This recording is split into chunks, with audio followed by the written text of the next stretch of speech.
family was ready to go to the Gurudwara. He met his cousins at the Gurudwara and wandered off to explore the place. Let's see what they find out.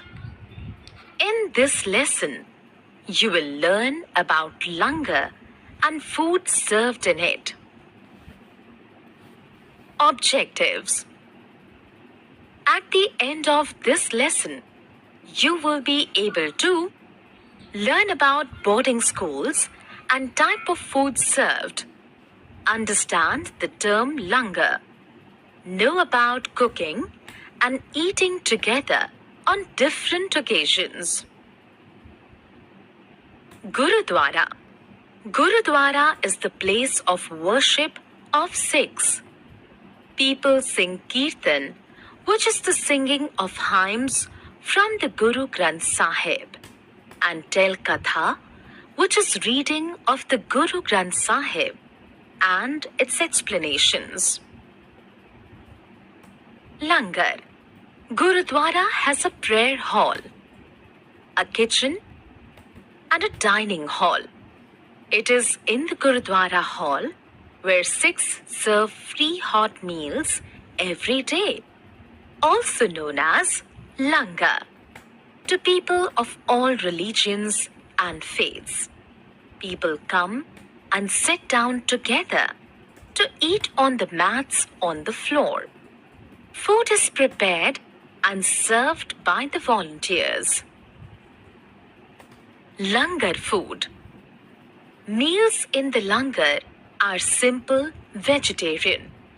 It usually consists of rotis, bread, rice, dal, lentils, a vegetable dish, and dessert. All the eatables are tasty and nutritious. Langar practice. People serving langar practice hygiene both before and after meals. After eating meals, the person has to hand over the dirty plates to another set of volunteers. Each plate is washed before being used again.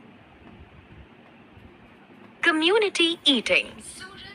There are other places like hostel, picnics, and party where people get together and eat together. Hostel is a place where students live while studying. Hostel food is plain in taste. For a picnic, people carry packed meals and eat outdoors like a park or lakeside. A party is an event at which a group of people meet to talk, eat, drink, and dance. Summary. Let us summarize what we have learned. Gurudwara is the place of worship of Sikhs. Gurudwara serves langar, free hot meals every day to people of all religions and faiths.